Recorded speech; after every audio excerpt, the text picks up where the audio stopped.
അല്ല, UDF ചർച്ച ചെയ്യാത്ത ഒരു വിഷയത്തെക്കുറിച്ച് കേരള കോൺഗ്രസ് പാർട്ടി ഇപ്പോൾ അഭിപ്രായം പറയുന്നതിന് ഒരു പ്രസക്തിയില്ല. UDF ചർച്ച ചെയ്തതിന് ശേഷം മാത്രമേ ഏത് കാര്യത്തെക്കുറിച്ചായാലും, മുന്നണിയിലേക്ക് ആരെങ്കിലും പുതിയ കക്ഷിയെ പ്രവേശിപ്പിക്കാനാണെങ്കിലും മുന്നണിയിൽ നിന്ന് ഏതെങ്കിലും കാരണവശാൽ എന്തെങ്കിലുമൊക്കെ അച്ചടക്ക നടപടികൾ സ്വീകരിക്കുന്നതായാലും ഏത് കാര്യമായാലും ചർച്ച ചെയ്യുന്ന കീഴ്വഴക്കം UDFൻ്റെതാണ്. അപ്പോൾ UDF നേതൃയോഗത്തിൽ ചർച്ച ചെയ്ത ശേഷമാണ് ഇത്തരം വിഷയങ്ങളെക്കുറിച്ച് ഒരു തീരുമാനം എടുക്കുകയുള്ളൂ. ഇതുവരെ UDFൽ ഇത്തരത്തിലുള്ള ഒരു കാര്യം ചർച്ച ചെയ്തിട്ടില്ല. UDF ചർച്ച ചെയ്യാത്ത ഒരു വിഷയത്തെക്കുറിച്ച് UDFലെ ഒരു ഘടകകക്ഷി അഭിപ്രായം പറയുന്നത് ഒരിക്കലും ഉചിതമല്ല എന്നുള്ളതുകൊണ്ട് ഞങ്ങൾ ഈ വിഷയത്തിൽ ഇപ്പോൾ അഭിപ്രായം പറയുന്നില്ല. Kerala Congress party chairman Shri PJ Joseph sir UDF യോഗത്തിൽ ഇതുമായി ബന്ധപ്പെട്ട് എന്തെങ്കിലും ചർച്ച വന്നാൽ പാർട്ടി ചെയർമാൻ അഭിപ്രായം പറയും. അന്നേരം പറയുമെന്നുള്ളതല്ലാതെ ഇപ്പോൾ എന്തിനു പ്രസക്തിയിരിക്കും? ഇപ്പം പറഞ്ഞ വീക്ഷണത്തിൻ്റെ അഭിപ്രായം അവർ വീക്ഷണം എന്തുകൊണ്ട് പറഞ്ഞു എന്നറിയില്ല. വീക്ഷണം പറഞ്ഞിരിക്കുന്നത് കോൺഗ്രസിൻ്റെ അഭിപ്രായമല്ല എന്ന് പ്രതിപക്ഷ നേതാവ് തന്നെ വ്യക്തമാക്കിയിട്ടുണ്ട്. KPCC പ്രസിഡന്റ് പറഞ്ഞിട്ടില്ല, പ്രതിപക്ഷ നേതാവ് പറഞ്ഞിട്ടില്ല. അപ്പോൾ വീക്ഷണം സ്വാഭാവികമായും വീക്ഷണത്തിന് അവരുടേതായ സ്വാതന്ത്ര്യമുണ്ട്. അവരവരുടെ അഭിപ്രായം പറഞ്ഞിരിക്കുന്നു. വീക്ഷണം പറഞ്ഞ അഭിപ്രായം കേരള കോൺഗ്രസിൻ്റെ അഭിപ്രായമല്ല, കേരള കോൺഗ്രസുമായിട്ട് ആലോചിച്ചിട്ട് പറഞ്ഞേക്കുന്നതല്ല. കേരള കോൺഗ്രസിൻ്റെ അഭിപ്രായം പറയേണ്ട സമയത്ത് കേരള കോൺഗ്രസ് അഭിപ്രായം പറയും. പിന്നെ കേരള കോൺഗ്രസിന് ഇക്കാര്യത്തിൽ രാഷ്ട്രീയമായ വ്യക്തമായ നിലപാട് ഞങ്ങൾക്കുണ്ട്. കാരണം ഇപ്പം ഈ വിഷയങ്ങൾക്ക് ഒരു പ്രസക്തിയില്ല. നിർണായകമായ ഒരു തെരഞ്ഞെടുപ്പ് കഴിഞ്ഞ് നിൽക്കുകയാണ്. കേരളത്തിലെ ഇടതുപക്ഷവും UDFും തമ്മിലുള്ള ഏറ്റുമുട്ടൽ, NDAയും അതിന് ഒരു ഭാഗത്ത് മത്സരരംഗത്തുണ്ട്. ഇങ്ങനെ 3 മുന്നണികൾ തമ്മിൽ മത്സരിച്ചു. ഇന്ത്യൻ രാഷ്ട്രീയത്തിൽ രാഹുൽ ഗാന്ധിയുടെ നേതൃത്വത്തിലുള്ള ഒരു ഗവൺമെൻറ്, ഇന്ത്യൻ നാഷണൽ കോൺഗ്രസ് നേതൃത്വം നൽകുന്ന ഒരു ഗവൺമെൻറ് രൂപീകരിക്കണമെന്ന ആഗ്രഹത്തോടെ കേരളത്തിലെ UDF പ്രവർത്തിച്ചു. UDF വിജയം പ്രതീക്ഷിച്ച് നിൽക്കുന്നു. UDFനെ എതിർത്ത കക്ഷികൾ, ഇടതുപക്ഷ മുന്നണി ഉൾപ്പെടെയുള്ള കക്ഷികൾ തെരഞ്ഞെടുപ്പിൻ്റെ റിസൾട്ടിന് വേണ്ടി അവരും കാത്തിരിക്കുന്നു. അതുകൊണ്ട് തെരഞ്ഞെടുപ്പ് വിജയ പരാജയങ്ങൾക്ക് ശേഷമല്ലാതെ തെരഞ്ഞെടുപ്പിൻ്റെ റിസൾട്ട് വരട്ടെ, ആരാണ് വിജയിക്കുന്നതെന്നും പരാജയപ്പെടുന്നെന്നുള്ളതും വ്യക്തമാകട്ടെ. തെരഞ്ഞെടുപ്പിൻ്റെ റിസൾട്ടിന് ശേഷമല്ലാതെ തെരഞ്ഞെടുപ്പിൻ്റെ റിസൾട്ട് കാത്തിരിക്കുന്ന ഈ സമയത്ത് ഇത്തരം വിഷയങ്ങൾക്ക് ഒരു പ്രസക്തിയുമില്ല എന്നാണ് ഞങ്ങളുടെ അഭിപ്രായം. തെരഞ്ഞെടുപ്പിന് ശേഷം UDF കരുത്തുറ്റ വിജയം കൈവരിക്കും. പ്രത്യേകിച്ചും കേരളത്തിൽ UDFന് സ്വന്തം കാലിൽ നിൽക്കാൻ ശക്തിയുണ്ട് എന്ന് മുന്നണി തെളിയിച്ചിട്ടുണ്ട്.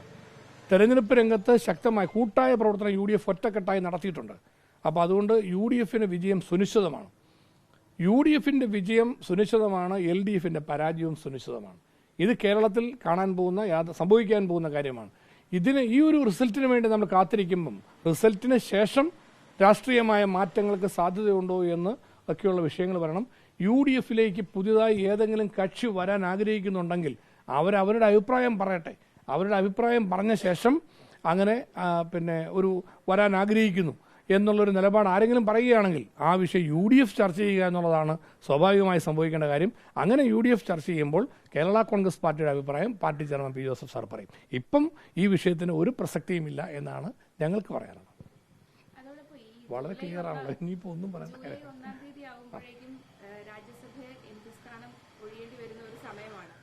കേരള കോൺഗ്രസ് എമ്മിന് ഒരു MP ഇല്ല എന്നുള്ള സ്ഥിതിയിലേക്ക് വരികയാണ്. ഇപ്പോൾ വലിയ പ്രതിസന്ധിയിലൂടെ അവരൊരു വലിയ ടെൻഷനായിട്ട് തന്നെയാണ് അത് കാണുന്നത്. എങ്ങനെയാണ് താങ്കളുടെ ഒരു പ്രതികരണം അതിനകത്ത്? അല്ല, രാജ്യസഭാ സീറ്റ് കേരള കോൺഗ്രസ് പാർട്ടിക്ക് നഷ്ടപ്പെടുന്നത് കനത്ത നഷ്ടമാണ്. കാരണം കേരള കോൺഗ്രസിന് രാജ്യസഭാ സീറ്റ് കിട്ടിയത് ജോസ് കെ മാണി വിഭാഗത്തിന് പ്രൈവറ്റായി കിട്ടിയതല്ല. അത് KM മാണി സാറിൻ്റെയും PJ ജോസഫ് സാറിൻ്റെയും നേതൃത്വത്തിൽ യോജിച്ച കേരള കോൺഗ്രസ് എന്ന നിലയിലേക്ക് പാർട്ടി ഒറ്റക്കെട്ടായി നിൽക്കുന്നതിൻ്റെ ഭാഗമായി UDF കേരള കോൺഗ്രസ് പാർട്ടിക്ക് അനുവദിച്ചതാണ് രാജ്യസഭാ സീറ്റ്. ജോസ് കെ മാണിക്ക് രാജ്യസഭാ സീറ്റ് കൊടുത്തതും UDF ആണ്. കേരള കോൺഗ്രസ് പാർട്ടിയുടെ യോജിച്ച കേരള കോൺഗ്രസ് പാർട്ടിയുടെ പ്രതിനിധിയായിട്ടാണ് ജോസ് കെ മാണി രാജ്യസഭയിലേക്ക് വരുന്നത്.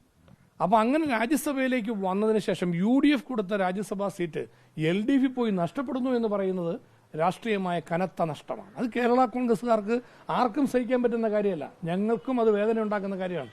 അങ്ങനെ സംഭവിക്കില്ലെന്നാണ് ഞങ്ങളുടെ ഉറച്ച വിശ്വാസം. LDF ഉറപ്പായും ജോസ് കെ മാണിക്ക് രാജ്യസഭ കണ്ടിന്യൂ ചെയ്യാൻ അവസരം കൊടുക്കുമെന്നാണ് ഉറച്ച വിശ്വാസം. അത് നടക്കട്ടെ എന്നാണ് ഞങ്ങൾ ആശംസിക്കുന്നത്. അത് നടക്കണമല്ലോ, അദ്ദേഹത്തിന് കിട്ടേണ്ടതാണ്. കാരണം UDFൽ നിന്ന് കിട്ടിയ സ്ഥാനം LDF പോയെന്ന് പറഞ്ഞാൽ, നഷ്ടപ്പെട്ടെന്ന് പറഞ്ഞാൽ എന്തൊരു കഷ്ടമായത്. അതൊരിക്കലും സംഭവിക്കില്ലെന്നാണ് ഞങ്ങളുടെ വിശ്വാസം. അത് അല്ല, ഞാൻ പറഞ്ഞ അത് നഷ്ടപ്പെട്ടാൽ UDF കൊടുത്ത ഒരു രാജ്യസഭാ സീറ്റ് LDF ചെന്നപ്പോൾ ഇല്ലാതായെന്ന് പറഞ്ഞാൽ അങ്ങനെ ഒരിക്കലും ചെയ്യും. LDF അങ്ങനെ ചെയ്യുമോ? ജോസ് കെ മാണിക്ക് സഹിക്കാൻ പറ്റുമോ? അങ്ങനെ കേരള കോൺഗ്രസ്സുകാർക്ക് സഹിക്കാൻ പറ്റുമോ? ഞങ്ങൾക്ക് ആർക്കും സഹിക്കാൻ പറ്റുന്നൊരു കാര്യമല്ല. ഞങ്ങളെല്ലാം ഒന്നിച്ചു നിൽക്കുമ്പോൾ കൊടുത്ത രാജ്യസഭാ സീറ്റാണ്. തീർച്ചയായിട്ടും നിലനിർത്തണമെന്ന് തന്നെയാണ് ഞങ്ങളുടെ ഉറച്ച നിലപാട്. അത് നിലനിർത്താൻ വേണ്ടി LDF അവർ പ്രവർത്തിക്കട്ടെ, പ്രയത്നിക്കട്ടെ. അവർക്ക് LDF അത് കൊടുക്കുകയും ചെയ്യട്ടെ. സ്വാഭാവികമായി നടക്കേണ്ട ഒരു നീതിയാണ്. കാരണം ഇപ്പം അല്ല, ജോസ് കെ മാണിയോട് അങ്ങനൊരു അനീതി LDF കാണിക്കുമെന്ന് ഞങ്ങൾ കരുതുന്നില്ല. ജോസ് കെ മാണി അങ്ങനെ ഒരു ബുദ്ധിമുട്ടിലേക്ക് എത്തുമെന്നും ഞങ്ങൾ പ്രതീക്ഷിക്കുന്നത്. കാരണം സ്വാഭാവികമായി UDF കിട്ടിയ ഒരു രാജ്യസഭാ സീറ്റ്, സംയുക്ത കേരള കോൺഗ്രസിന് കിട്ടിയ ഒരു കാര്യം ഇടതുപക്ഷത്ത് ചെന്നപ്പോൾ അതില്ലാതായെന്ന് പറഞ്ഞാൽ അദ്ദേഹത്തിന് അങ്ങനെ രാഷ്ട്രീയമായിട്ട് നിൽക്കാൻ പറ്റുമോ? അപ്പോൾ അദ്ദേഹത്തിന് തീർച്ചയായിട്ടും LDF അദ്ദേഹം ചെന്ന് ചേർന്നു. LDF അവർ സഹകരിച്ചു തന്നു. അപ്പോൾ തീർച്ചയായിട്ടും ആ രാജ്യസഭാ സീറ്റ് അവർക്ക് തുടർന്ന് കൊടുക്കും എന്ന് തന്നെയാണ് ഞങ്ങളുടെ വിശ്വാസം. അത് നടക്കട്ടെ എന്ന് ഞങ്ങൾ ആഗ്രഹിക്കുന്നു. ഇല്ല, നമ്മൾ അങ്ങനെ ഊഹാപോഹങ്ങളുടെ അടിസ്ഥാനത്തിൽ ഉറപ്പായിട്ടും അത് കിട്ടുമെന്ന് തന്നെ ഞങ്ങൾ ഉറച്ചു വിശ്വസിക്കും. അത് കിട്ടട്ടെ എന്ന് ആശംസിക്കാം. Okay, thank you.